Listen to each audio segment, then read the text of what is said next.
Welcome to the Black Script Storytellers. My name is Kevin Marable, and today we have a very special guest with us. She's an award-winning author, writer, director, producer who has worked on many of our favorite TV shows, such as Black-ish, Greenleaf, First Wives Club, and the film Seasons of Love. Princess Monique Filmz, thank you so much for joining, and how are you today? I'm good. I want the claps. I'm like you supposed to have the clap sound. We can Don't put clap. our audience right now, Kevin. You got it. That's what I want. No, I'm joking. I'm doing great, Kevin. I'm so happy to talk to you and see what you want to know about this orange world over here.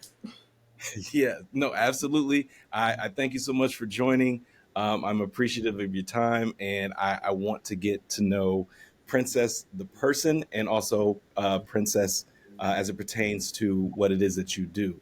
So, with that being said, there's always a question that I start off with that is a very simple question, but in some people's cases, it may be difficult to answer. Are you ready? Okay, bring it on. All right. Who is Princess Monique Films? Who is Princess Monique Films? Ooh, that's a multifaceted, multi-hyphenate person. Uh, Okay.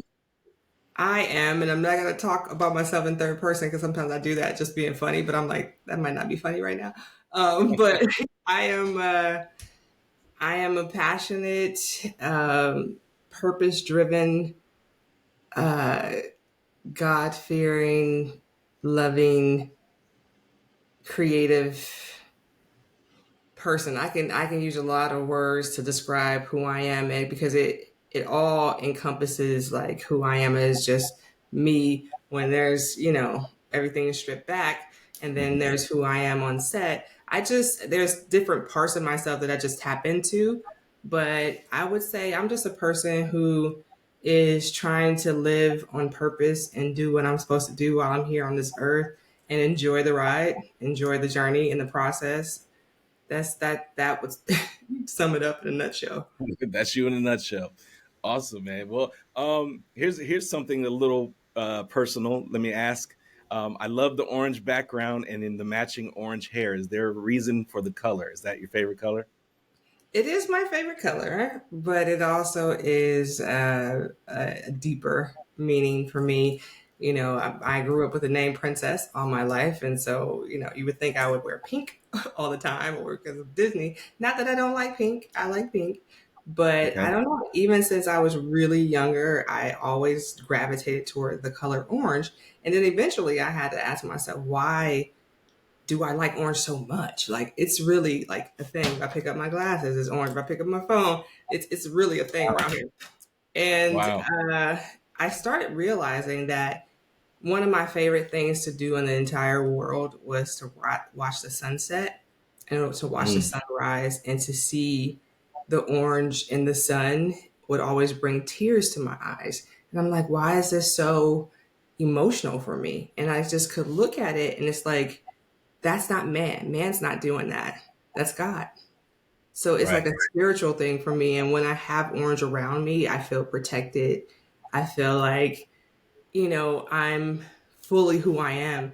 I've tried so many other, I mean, this orange kind of came over time, but I started out like in the inner city of Cleveland, and all my friends and my cousins, they were all dyeing their hair burgundy and blue. And I was just like, oh my God, it's so ghetto. Don't dye your hair. So for me to grow up as an adult, and they were doing it for fun because they were younger as an Right. adult, that I end up with the one with the colored hair is kind of funny. But it really is a spiritual meaning behind it for me. Awesome. Awesome. And it's a bold color. It allows you to stand out. And it's unique. It's unique to you. Nobody will forget you. This is That's for, true. that's for I sure. and trust me, I've had quite a few mentors like, do we have to keep the orange hair? I'm like, do you know how many jobs I've gotten? Because they're like, do you know the girl? I want the girl with the orange hair. They remember me. So this orange hair has equaled some checks. So it Right. ain't that bad. And then they show up and they're like, oh, okay, that's cool. We like that orange hair now. Now you started it in the beginning. Um, you started in Cleveland. You said you're from Cleveland, right? Mhm. What was the catalyst moment that brought you to the realization that you wanted to do TV and film? Hmm. Well, in Cleveland, I was a model and I, did lots of different things in that space. And when I was thinking like, okay, this is getting boring, what else can I do? It was like, oh, the natural progression would be acting. And I decided like, okay, I'm going to go to the places where they give people opportunities to act. So it was pretty much at that time, New York and LA. So I went Mhm. and visited LA, and then I went to New York, and it was just as cold as Cleveland, and LA won because of the weather. So I moved out here to pursue acting, which I thought was the next thing, and I would have never known that I would have get into an acting class with a acting instructor who was also a director, Mhm. and her name is Chip Fields. I don't know if you remember who she is, but she's Kim Fields, Tootie from the Facts of Life, her mom. And Oh so, wow. yeah, I was in her acting class and I also became her assistant and I followed her around when she would direct different shows. And after about a year, she said, I think you'll be a great actress if you keep training, but I think you'll be a better director because I was so organized and just so on top of everything. And I was picking up the directing so easily. And she was like, you should give this a shot. And so I decided to do a short film, and it starred her youngest daughter, Alexis Fields. And we Wow. won 13 awards with that first film. And I was like, I think there's something here. And I enjoyed it. I just felt like it worked everything about me. And the Mhm. fact that I had been doing acting jobs and learning about that part of it, it makes me, I still believe, a good director to work with actors because I understand where they are or how to motivate them or when they're nervous or, how to bring out that extra thing. And it helped me on both sides. So that's how it happened. Absolutely. Yeah. And how long ago was that? I came to LA technically the winter, December of 97, because I wanted to be here for the new year. So I still pretty much say 98. Mhm. And I was in Chip's class in 98. I actually modeled for Ebony Fashion Fair in 99 and 2000. Came Mhm. back to LA after that tour and then just really realized that directing was the way I wanted to go. And then I went into film school after the Okay. show. Okay. And which film school did you attend? I went to LACC, Los Angeles City College, where more people in the entertainment industry work out of than any other school in the country. And it's a community college.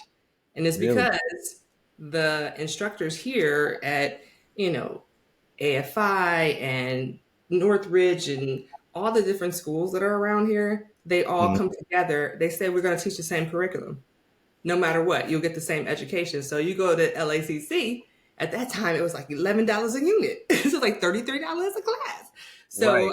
I was getting, and you get so many people who find that out, all of us was going, we were all broke anyway. So we all went there to get the knowledge and it would blow your mind how many people have actually come out of that college, community Wow. college. That is amazing, man. That's good that it panned out and that you were able to receive that education and take that on to continue your directing career.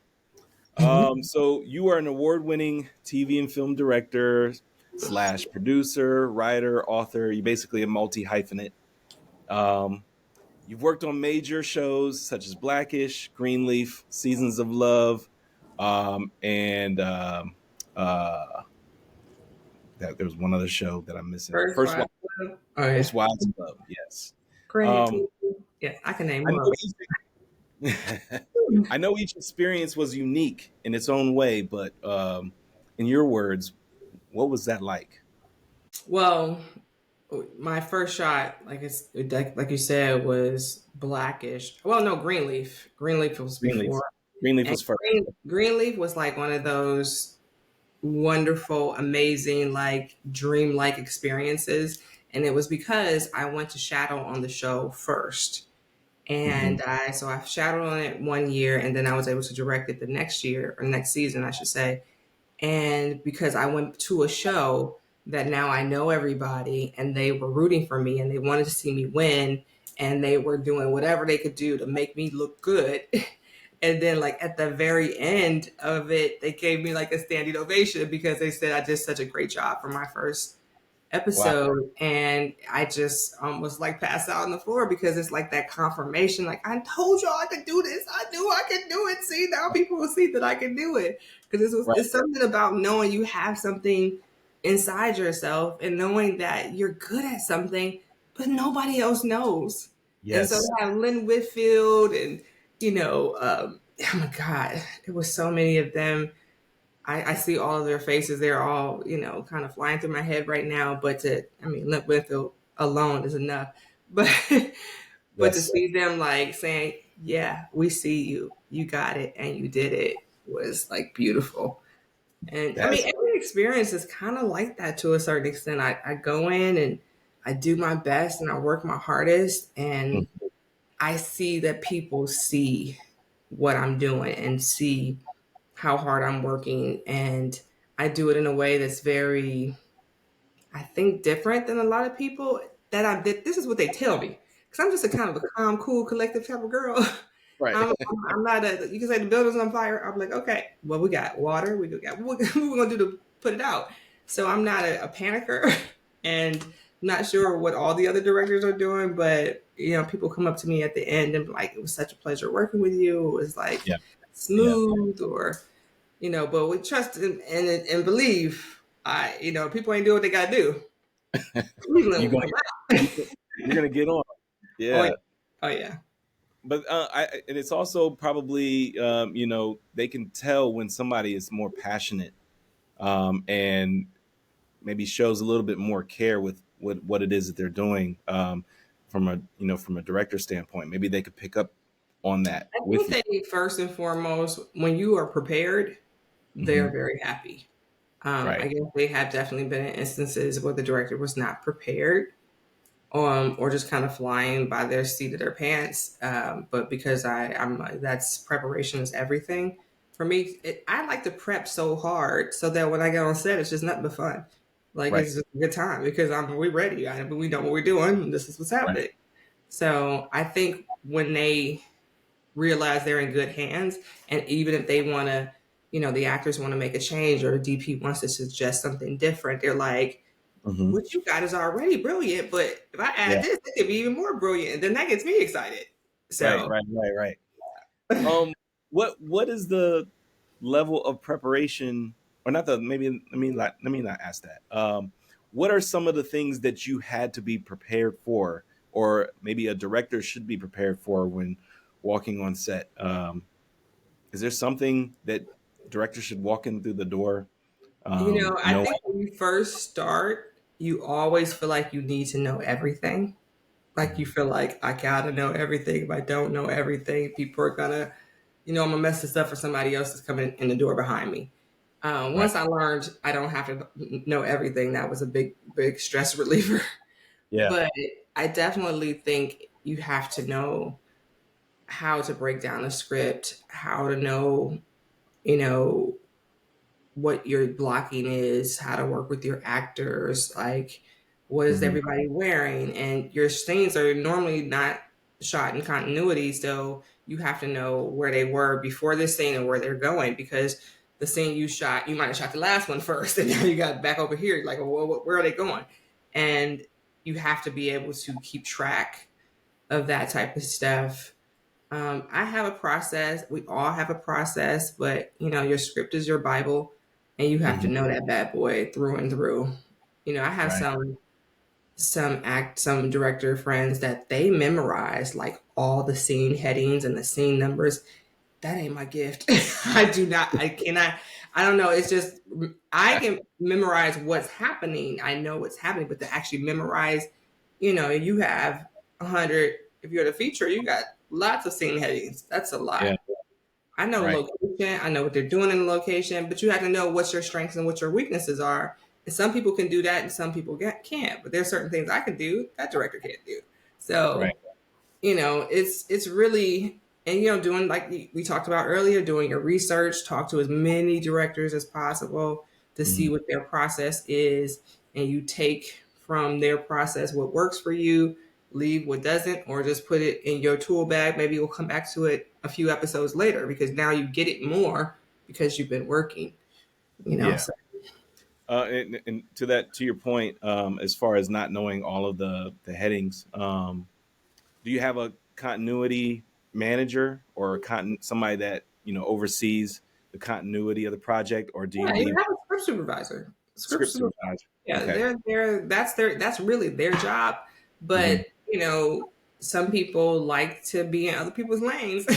I Right. didn't know necessarily have to be in everybody's lane. I feel like you need to understand everybody's lane because in Hmm. order to communicate with them, even to work with them well, you should understand what they do. So, in my experience, I've shadowed everybody in every position, and it's not because I want to do their jobs. It's just when I want to know how to communicate with them, Gotcha. talk Gotcha. their lingo and their verbiage. Right. How does one get tapped to land a directorial role for said TV shows and Tap like, projects? hey, you can do that. Yeah, like no, how did you on your very first project, let's say Greenleaf, how did you get selected? Okay, so Greenleaf was special. I had did one feature, which was Seasons of Love, and I did that for Lifetime. And that was a Okay. Christmas holiday movie. And I was like, I've always wanted to be a feature film director. That's been my passion and my love. I talk to Gina Prince Bythewood about it all the time. Like, you can't be the only one, Gina. You can't be. And she's like, I know, come on. But when TV exploded into all of these entities and all of these opportunities started coming, about, I'm like, there's far more opportunity in television right now than there is in feature film. So how do I get in there? And when I started researching, it was like, well, the programs of the different networks and the different companies, that's where you want to go. Who's doing a program about directing? Because they're like a little bridge for you to really get into that world. So I was in the ABC Disney directing program. And when I tell you, I'll tell people this all the time. I submitted and submitted. I submitted to all the programs so many times that when I got into the Disney program, I didn't even remember submitting. I was like, I submitted. Actually, I don't think I submitted. I keep saying this. I don't think I submitted the year I got in. I think I was in a database because I had submitted so many times and they were looking for something specific. Hmm. And they went back to the database. That's why it's good to submit. Right. And they found me and made me a finalist. I didn't even interview first. I was just a finalist based off my work. And Wow. I was like, did somebody call on my behalf? But I think too, when you're putting so much energy and effort out there, it's going to come back to you. It may not come back to you the way you're putting it out, but it's going to circle back around. And for me, that was one of the ways that it circled back around. I got into that program, and it's a shadowing program. Now, a lot of the programs now are guaranteeing Hmm. episodes of television, but I was in my class, we were not guaranteed. But because it was 15 of us, and I was the only Black woman, I was determined that I was going to be the one who gets the most episodes. My first episode, I was like, I want to bust this door open for more Black women to come through. So, that's pretty much how I did it. I shadowed on Grownish first, then Mixedish, and then Blackish. And I thought, maybe I'll get Grownish. Just it's not ABC. It's freeform. Right. And when they called me for Blackish, I was like, what? The big what? How is this possible? But then if you think about it, it's the most fine oiled machine. It's the one that's the safest space to put somebody new in because everybody knows what they're doing. So this gives that person that opportunity to learn and grow. And you can make a mistake and they can help you. So Wow. that's how it happened. Yeah, that is amazing. And so you also have an online docuseries, which you won a Webby Award for, the impact of Black Panther. So congratulations on that. Wow, that was also when I tell you another somebody called me on the phone and was like, "Hey, So we need a director to do the online promotions for Black Panther, Wow. and I was like, who is this? like I'm like, what do you mean? They're like, we need a director, and you were referred. I Wow. was like, okay, and I was like, I had to call. I was like, give me your information, and I'm in the middle of something. I'm going to call you back because I just thought it was a fluke. I was like, somebody's playing around with me, and then I found out that there was Disney's production company, and that they were looking for a Black woman to tell the story because it wasn't even supposed to be a little mini docu series like that. I created a lot more to it because I felt like if I'm gonna show up, I'm gonna show out. Yes. Yes. At that time, did you have the orange hair? Yeah. Okay. I It was was just actually a little bit more red because I had been trying to get to this. It took a lot of different formulations for trying to figure out the true orange, but it was readier, but it was on its way. okay. I'm just curious because there's a lot of subtleties that will make people remember you. Also, they'll remember your work, but they'll also some certain things will also allow you to stand out too, um, Mhm. which is great. So going from working on a sitcom to a dramatic series, from Blackish to Greenleaf, how do you prepare yourself for something like that? Well, actually, I was on Greenleaf, then I was on Blackish. Yeah. Uh, but my training, okay, so when I talk about those chip field days, I came from multicam, I came from single cam comedy. That's where I caught the directing bug. So I actually was more skilled in comedy than in drama. I just love drama. But I also felt like I couldn't pick between the two. And that even when I was in the ABC Disney directing program, they usually put you in a category to promote you within from comedy, drama, sci-fi, whatever, Right. horror, whatever is your genre. And for Hmm. me, it was me and one other person that they let us be pitched in drama and comedy because our reels were 50-50. And I just had, I was just trying to direct. So I was directing anything I could put my hands on.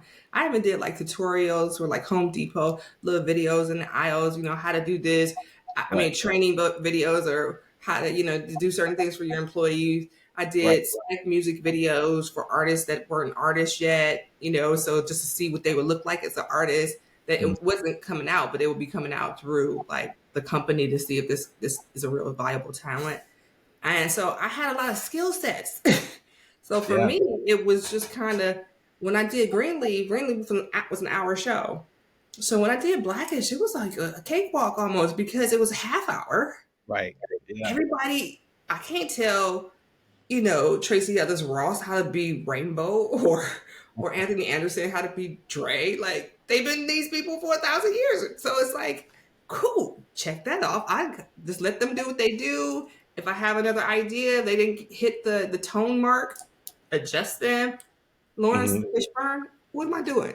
I'm Right. sitting here talking like action cut.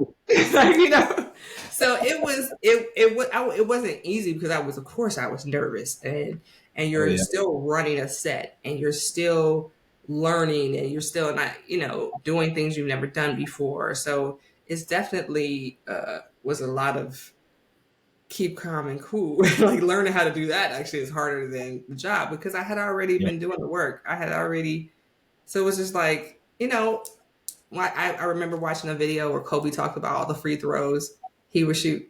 Hmm. When you get in the game, Practice. you shoot the free ball. It's easy to do it then because you did it so many times before that. Right. So You could do it with your eyes closed at that point. yeah, yeah, Yeah. and I'm not trying to act like it's easy because it's not. Because you're going to be terrified out of your mind because these big celebrities, all these cameras, all this money, all that stuff is there too. But as far as the skill set, you got it. Just got to remember Yeah. it. It's a lot of pressure. That is for sure.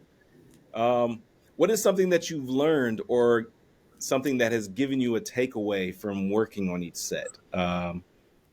You said earlier that you still learn. There were still things that you learned.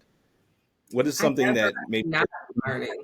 Well, what I have chosen to do is whatever area I feel most weakest in, as far as like I have a lot of director friends who they can name all the lenses and they can be like, okay, I want this lens. I'm like, and normally, that's really the DP's job. But Yeah. when you can talk to a DP like that, they're gonna be like, they're gonna give you even more. Hmm. So for me, I could sometimes, like when I was early on, I'm like, this is what I want it to look like. And I would come up with a visual or I'll pull stuff and then they'll give it to me. But then I started learning, okay, this is a 35 lens, this is this lens, so it depends on where I'm feeling my weakest at. And then I just go make a BFF in that department head, and learn whatever it is, that they do and how they set it up and what are they looking for me to give them, how can I be better, so I'm always trying to get better and learn because I don't know if anybody can say they have arrived because technology is constantly changing. The Right. way what we can do, we break a lot of rules that we didn't used to break back in the day with Mhm. camera. So, Yeah. it's that's what makes it super fun. Yeah. We're gonna There's a lot of do. creativity. You have to be creative. Mhm. Yeah. You have a book called Hood to Hollywood: I How to do. Stop Waiting to Be Discovered and Yeah. Discover Yourself. Go ahead and Look, show me. Yeah, show me the book. this is just a postcard of it that looks like this. It looks Okay, like. yes, absolutely. What are some of the things that you did to stop waiting on Hollywood and discover yourself? Oh my God. It's in the book. You must pick it up. It's on Amazon. But no, literally, I put it in a book because one of the things I would do to keep myself sharp as a director is I would go and teach acting classes. So Okay. I realized I was pulling from this book, that book, telling people how to figure out, not just the show, but the business side of it.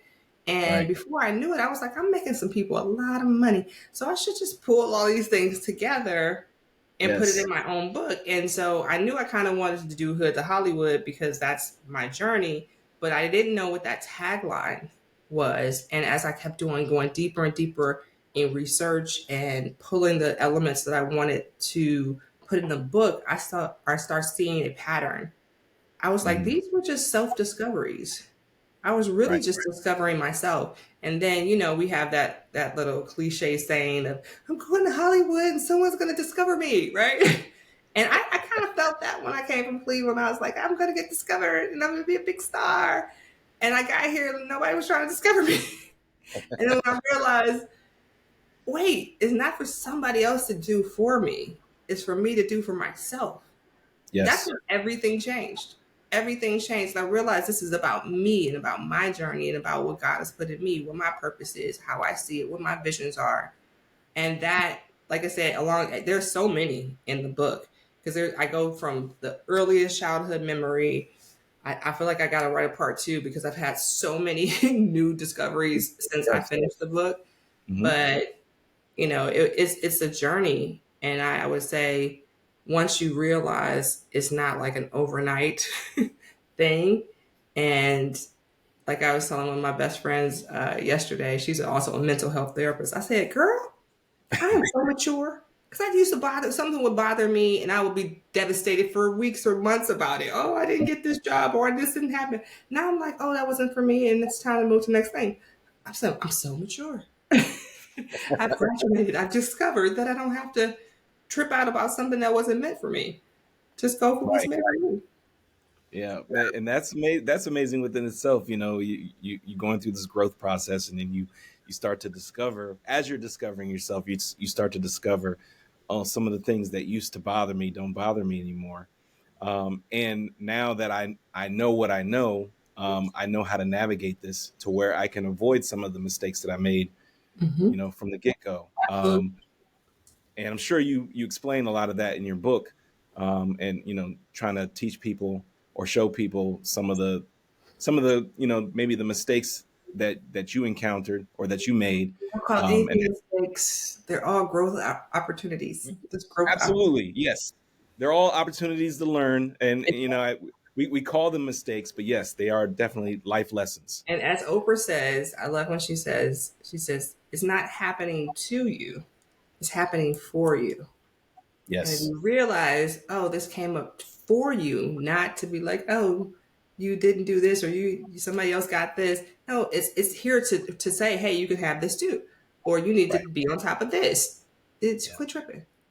That's my biggest one is quit tripping. When people say, what would you say to your younger self? Quit tripping. Tripping. Right. I was tripping for a long time, and I'm not Right. tripping anymore.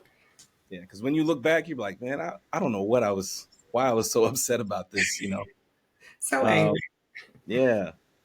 So you also have a platform uh, called it's for Black female directors called Real Black Unicorns, Mhm. um, and you provide mentorship or mentoring. We have black girls on set too. If you can see my T-shirt, black girls on set. Black This girls on. black girls on set formed out of Real Black Unicorns, and it was just because one time I was on a set and I was the director. My first AD was a black woman, Mhm. hair and makeup. My gaffer, like it was like more black girls on one set than I had ever seen in the history of shadowing or working at all. And Mhm. we started realizing that we have to also nurture the other women that are filling these other crew positions other Right. than just director or first assistant. But you were asking me specifically about Real Black Unicorns. Well, yes, you can speak to both Real Black Unicorns and then Black Girls on Set. And I was just going to have you kind of go into detail as to what that platform or those Well, yeah. platforms. So Real Black Unicorns started because I was doing all of these interviews trying to get directing jobs. And over, people kept saying, you're like a real black unicorn. It's like, it's not that many black women directors. And I was like, there's a lot more than you think, but there Right. was no access to them or they didn't know where to find them. And so as I kept hearing that, I was like, I had a mentoring program in Atlanta called La Princesas, and it was more for teen girls. And I missed working with young women, black women in particular, just helping them connect the dots to get to where they want to go. So I came up with Real Black Unicorns during COVID, and because we had time, and our tagline is African American female directors do exist. And the other reason why I came up with it is because when I was in the ABC Disney directing program, I realized all these people that I was meeting with under the Disney umbrella, it wasn't that they didn't want to meet us or know us or even give us opportunities. It was the fact that there was not a bridge between them and us. So Right. they would, they work on these big shows, responsible for these big budget TV shows. They got families. And so by the time they do all the work on the show, then they go home when they got time to find me. Right. So you have to create something, and I've been working on it for a while, which is a database. So that when they say, I need a black woman who does comedy, I need a black woman who does music videos or dance or whatever specific thing that they're looking for, they can come to our website and look through our directory and meet our people. And we're also working on doing a showcase that we could do a live showcase quarterly where they could actually come to the showcase, but not just them as far as studio and network, also like agents and managers and people who can, you Right. know, give them opportunities or help facilitate their careers. Wow. That's a good idea. There's another guy that I've spoken with. He's based in Atlanta, um, and I can't say his full name because it's an African name, but it's Delapo Aaron Katola, I believe. Hmm. And he's a producer. Um, he's done several projects, and he has what's called Delapo's Screening Room. And what he does is maybe once a quarter, he'll have a gathering, and it'll Hmm. be industry insiders, but people can actually submit their films. These are all up and coming, inspiring um, filmmakers, directors, and other talent. And it's only one night, and they screen all of those projects that are submitted, and the industry folks in the room kind of um, speak to you know where they, maybe where the project might need some help, or if it's already polished, certain projects can get picked up right there on Mhm. the spot, that type of deal. So that's pretty awesome. And it sounds, what you're saying sounds similar. I'm not going to say it's the same, but it sounds similar. Hmm. Yeah. They're just Yeah. bridging the gap between like distribution portals and people who give the mentorship to Right. actually getting it done. Mine is just more bridging the gap between the people who can hire Hmm. and the people who, how to get a directing job. Television directing is a very ever changing, complex kind of a thing to try to figure out. And I am just here to give the answers to the quiz because I wish I wouldn't say I had different people telling me Hmm. different things, and I started connecting the dots on my own. So I've definitely had tons and tons of mentors and people saying, "Go do this, go do that, go do this." But it's Right. like that's when you talked about earlier, like a certain path in television directing. I don't really know a director whose path has been the same. It's Right. always been very interestingly different. But Hmm. with it's once they understood the same thing. Like for example, if I interview for a directing job, it's not that one person that I'm interviewing with, or sometimes you got two or three people you're interviewing. That I don't care how great your interview is, that those are not the people that are usually going to hire you. It takes a Yeah. village. So Yeah. even before I even can get to the point where I'm on an interview, I have to have my name being said in so many other places within that place. So it takes way more than one person to say yes, that we love her, we think she's dope. It had Mm. you got a lot of people that got to say yes because there's a lot of money on the line. Right. And and the job is not for the weak at heart. Hmm. Yeah. Um, and just to that fact, eh, trying to get to the yeses. I know you've encountered way more no's than you receive a yes. Um, what do you? I guess what do you do in between time to keep yourself motivated to want to continue down this path? Oh, well, that's a really good question because the whole thing is self motivation. Like I have to And wake myself up and get myself to my desk. I have to have a plan. I have to have strategies. I have to know who I'm calling. No, it's all on you. You are the captain of the ship, and ain't nobody else on this ship steer. You got to do everything. So, um, I would say in the process of self discovery is really understanding totally what you want. I mean, that's the biggest key to everything. Figuring out exactly what you want. A lot of people are like, I want to do this, and this. I'm like, okay, you can do all of those things, but not at the same time, right? So, what do you want to do right. first? What do you want to do second? So, I use this little cliche saying, but it's the truth that right now, within my plan that I'm in the third year on, because it's a 5-year plan, that Hmm. in a perfect world, I direct TV all year long and I do 1 to 2 passion projects a year as far as film is concerned. And I'm so passionate about getting back to film and being a filmmaker that the shows that I take, they have to have something to do with the movies I want to shoot. Okay. Period. I tell you, I did BMF, Black Mafia Family. It'll come Oh, out in March, which I'm so excited about. congratulations, man! I love that Thank show. you. Thank you. It was fun ride. I hope to get to go back there again because they got picked up for another season. Right. But I went to that show specifically to kill people, right?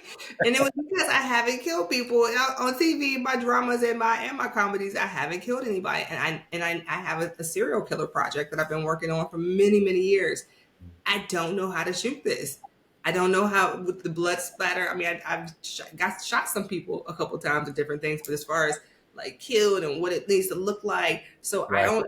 I was looking for shows that would give me those, free.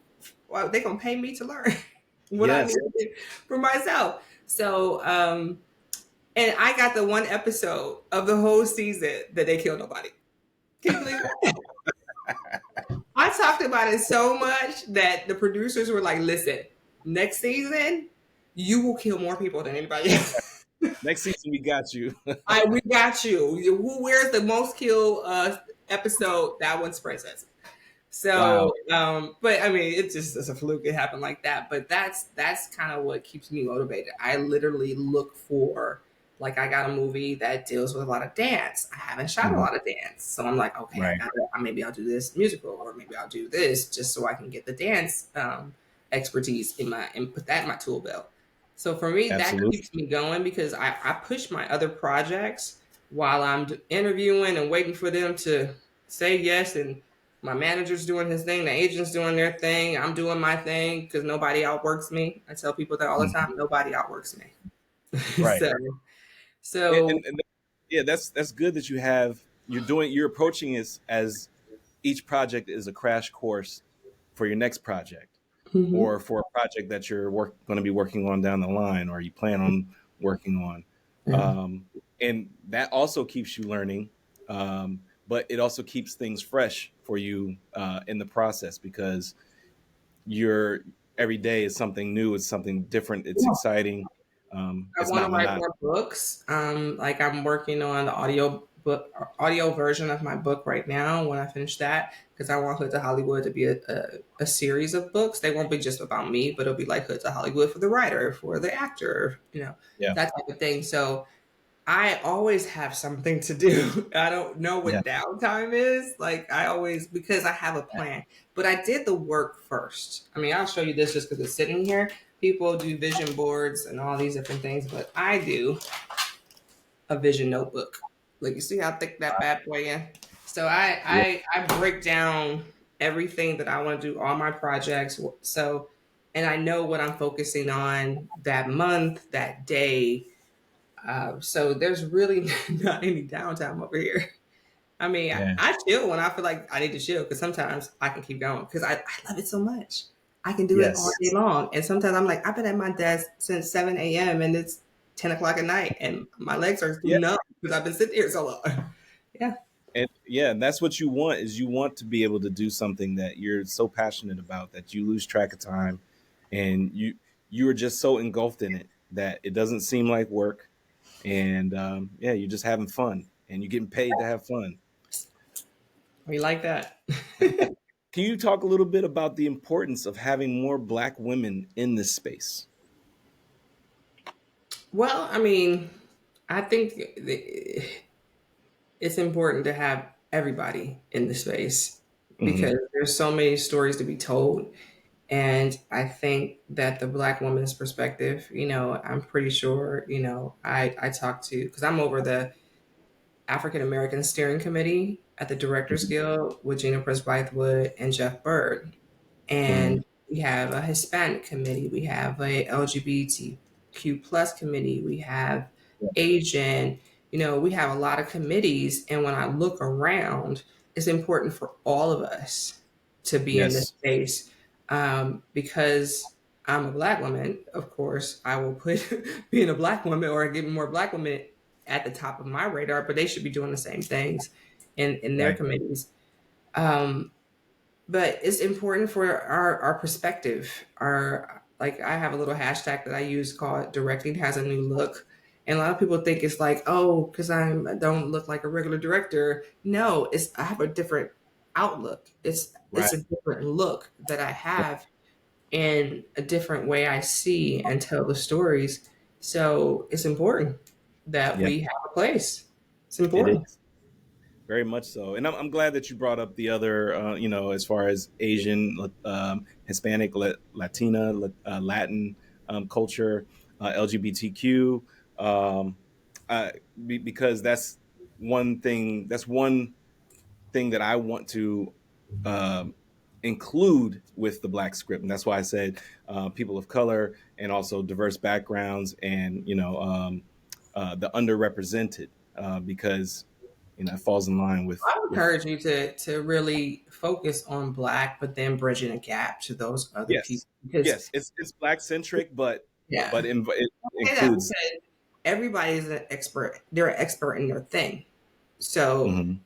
if you bring different people underneath this umbrella, it they may fall back by the wayside. Versus you bridging a gap and partnering with those already formed, whether it be websites or programs that they know the heartbeat of that, and they can come together with Hmm. you, and no one is feeling like, well, he only gets everything for the black people, you know. So I mean, that's just a little bit of advice. I mean, you can take it or leave it. No, no, that's good advice. It's great advice, actually. And I take everything that I do when I talk to different people, is there. I always get great takeaways, and great advice, and it gives me different ideas as to how to approach what it is that I'm trying to do as well. Um, but a little bit less about me, more about you. Well, um, uh, Recently, Taraji P. Henson spoke about the disparities faced as a black actress in this business, and many stood beside her on the stance and that truth. I'm certain there's also disparities for black female directors as well. Have you experienced any type of disparity, or do you see any disparities in that field to where you might get overlooked, or not treated the same, or not chosen the same way as another director maybe? how to answer that? Well, Taraji No, was in. I know that's a loaded question, but I know, yeah, but Taraji can do no wrong in my life, in my world. No, yeah. Taraji single handedly is the reason why I have a career. So Taraji, I had some friends who wrote the movie Seasons of Love, and I wanted to direct it and produced it. So I shopped it around, Mhm. and it got into the hands of Taraji. And when we started pitching it, they were like, "Yeah, we like the script, but we may have to find another director," because I hadn't directed anything. And Taraji was the one who said, "This is my director. You don't Wow. get this script unless this is the director." And that type of stance alone, and I like to tell that story because people need to know she Yes. is for real. She Yes. about it. I haven't seen her in quite some time, but like when I do see her, it's some serious black girl that's going on. We do that, but she is one who I look up to. She is on my list of sheroes. If I could turn my camera around and you can see all the black women on my wall, and yeah, you got Debbie Allen and Halle Berry and Yeah. Chip is up there, and just so many. But Taraji is up there because she is one who is not afraid. Mhm. And maybe she is afraid, but she does it anyway. To Exactly. speak the truth. And Yes. what she's saying is very true. And we've all watched her career, and why. And Viola Davis is another one. It's like we watched these black women who have excelled to the highest Yeah. The in tippy their top. field, Yeah. and they're still not on the levels of the Meryl Streeps and Julia Roberts and those type of women. So there is an issue, and I'm happy that she's calling it out. I personally, from the directing space, our ours work a little bit different than actors do. Hmm. Um, and like we just came out of a strike, and I'm still studying our deal. So I'm not going to speak about what the deal is because I'm still understanding it and I don't want to misspeak. But I will say I'm right now working on the number of us that get opportunities to work. And I probably will eventually kind of edge over to like, but is the pay equal? Because the awards are not equal. That's another pet peeve of mine. I'm at Right. the Directors Guild of America, and I love the DGA, and I see so many great things that they're doing, and we're like almost like the police of like give black people opportunities. But then if you come to our award show, we're not getting nominated. We're not getting awarded, and the room is a speck of. It's not even. It doesn't reflect the membership. And I'm like, Wow. how are you out here world policing? And we ain't doing it in our house. Yeah. And this is, I will say this here because I have said, I say this in the building. I will say this, to the president. I'm very passionate about the adjustments that needs to be made in the award space because awards equal money. Right. Yes. And this is what Taraji is saying. She's like, I got this award, got that award, got that award, got that award. When you are Emmy winning, Oscar winning, or nominated in any of those, that equals dollars. And a lot of people are like, oh, we shouldn't be wanting them to give us their awards and all this. Right. It's about the moolah, baby. Yeah. So when you have those titles and you have those nominations and those actual awards, they should equal that. And she should be being paid as much as Meryl Streep Absolutely. Yeah. and Viola too. I mean, and now Terrence Howard. Did you see Terrence Howard came out Yes. and talked about? And we're at the same agency, so I understand. Yeah. And he's had that stance for a while too, as well.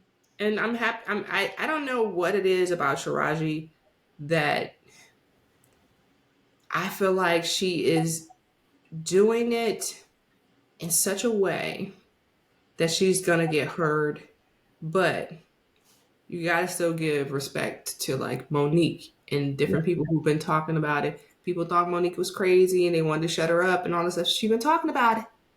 But Right. everybody's like, oh, just be quiet and get your little, But now, now Taraji is taking it and Taraji is being heard. Right. And I'm hoping that there'll be some change due to Yeah. her boldness. Right. And that's what it takes is more people to come forward and to speak their truth and to take the stance, the same stance, and not waver on it. And, that's how, little by little, these things change and we make a difference. And Yeah, it's uh, tough because people don't want to get canceled. They want to work. We all want to work, and you don't want to say the wrong thing and mess up, and you know right. But you shouldn't be canceled. You shouldn't be canceled for fairness. you shouldn't be. Yeah. It shouldn't be, but it's happened. It's Yeah. happened.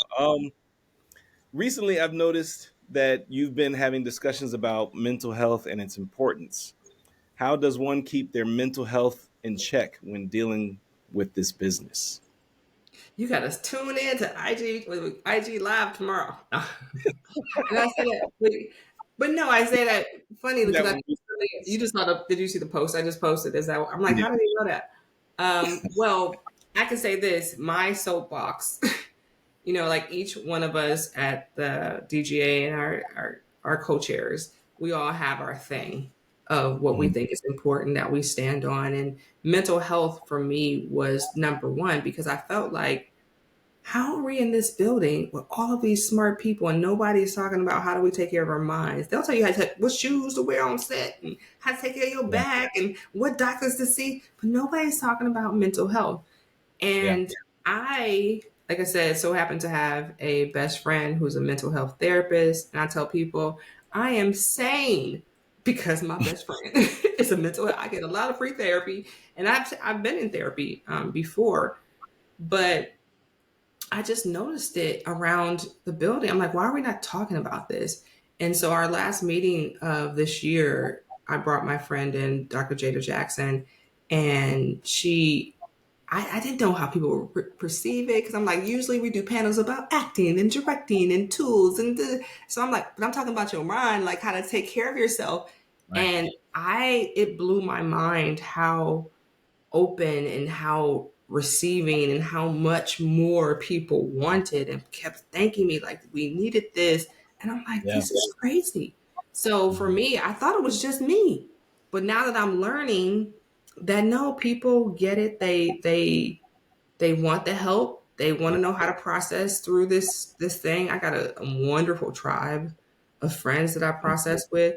But tomorrow, the reason why we're doing the IG live was because during the session with Dr. Jada at the DGA, we ran out of time. We just didn't have time for her full presentation. And the members were like, send me the PowerPoint and I need their number. And I was like, people need help. And I was I like, do. okay, this is our last meeting. So what can we do to still get people information? So we decided to and I literally did the flyer and everything. It's primarily for the people who I saw saying, I want more.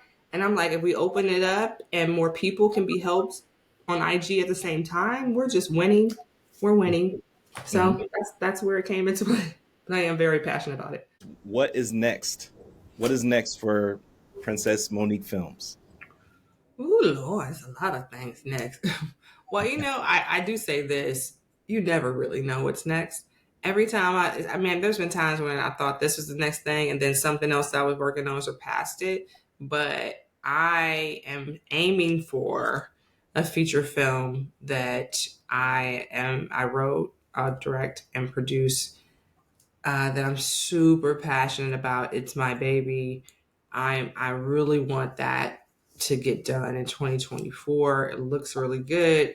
There's still some things that need to be done, but hopefully in the new year we'll just start rocking and rolling, and it'll be beautiful and it'll happen in the summer.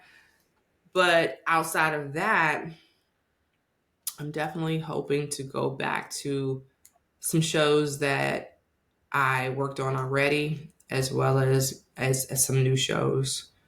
And outside of recording the audio book, I definitely want to start working on my first draft for my next book and Hmm. putting that into play. So yeah, Okay, awesome. Is that feature film? Is that the the serial killer film? no, it's Oh, a okay. comedy. It's a Oh, it's comedy. a comedy. Okay. Yeah, yeah. It's when I say it's my baby, and I've never been passionate about anything as much as I am passionate about this particular project. And like I said, I've been working on it for a long time. We had a lot of great movement before the strike, some during the strike. And so now, once the new year kicks in, I'm hoping it's just going to be just clicking in like clockwork, and we're going Yeah. to be ready to go and make a great movie. I'm talking about cult classic. I'm talking about Cult one class. of Yeah. That's what I like to hear. And the we need more of those actually. what So I'm aiming for. That is what I'm aiming for. I'm doing a lot of things that we haven't done in a long time. It's a lot of Mhm. cameos, a lot of soundtrack, just bringing Wow. back a lot of things that we know is funny that we haven't seen in our movies in a long time, and it's Okay. all based around some people that we really love. And I'm gonna leave it there. Okay, cool. It sounds exciting already. And lastly, I like to give all of my guests the final word, whether that's a piece of advice, words of encouragement, or a quote that they like to live by. Oh, I have a lot of quotes. If you get my book, seriously, not keep trying to plug my book, but I put a lot of quotes in there because they just move me. But the one that Mhm. just first came up for me was by Maya Angelou, and it is, "When you learn, teach." And I think if we all did that, we can expand and expound our industry and our reach, and stop trying to Yeah. make this all about ourselves, but teach other people. So that's would be a quote. Okay. And words of Okay. advice: quit tripping. No. And I say that because we all get in our heads, and we just beat ourselves up, or then we compare ourselves to other people, and before you know it, you that time you could have been spent being productive versus being destructive. So Right. Right. just Quit I tell tripping. myself the same thing. Like I'm preaching to the choir because I have to tell myself every day, like, quit tripping, like, girl, stop. Right. Right. All right. Well, thank you so much for joining. I appreciate your time, your expertise, your knowledge, and just some of the insight to what it is that you do. And thank you so much for joining the show, Black Script Storytellers. Everybody, Princess Monique Films. Thank you so much for having me, and I hope and wish and pray that this becomes everything that you want it to be. And if there's anything I can do to help facilitate, help, enhance what it is that you're doing, please feel free to let me know, because this is what I do. This is what I love. And all the Absolutely. people that are out there listening, I am serious about this. And I always tell people, really connect to me, because I'm always looking for things. and I put, I could be actors, it could be crew, it could be different things. I put it on my page or on my stories. So I Mm. could be looking for you. So at Princess Films with a Z, Filmz. Yeah. Awesome. And again, one more time, where can we find your book? It is on Amazon. You just put it in Hood to Hollywood. The tagline is how to stop waiting to be discovered and discover yourself. And it's also available on my website. If you buy it from my website, I believe it comes through Amazon, but then I also send you like one of these where I sign it for you and you can have a signed copy. Okay. Yeah, I'm gonna have to get me a copy then. I'm gonna have to do it through your Thank website. you. Support a Black woman author. This was hard. Right. Writing a book is way harder than making a movie. Oh, I can imagine. I can imagine. Well, I should You say got to make sure. about yourself. Because if I was probably making some fictitious book, it probably wouldn't have been that hard. But when Right. you are being vulnerable and transparent and telling your real truth, Mhm. that's a little challenging. Yeah, Yeah, I can imagine, man. I'm sure it took you close to a year to write, or maybe longer, longer. longer. I mean, I write about that in the book because I had a really serious back surgery, and I Okay. was like, well, I don't have no excuses now. I'm in the bed and resting. All I can do is write. And I, Right. and I and I did it, and I feel like writing my book was probably the greatest success story that I've had thus far because it was the hardest Wow. thing to do. Mhm. Wow. Yeah. Now you're going to be working on your next book. So there you go. Yes, yes. From your lips Yeah. to God's ears, we're gonna do it. You are. Alrighty, Kevin.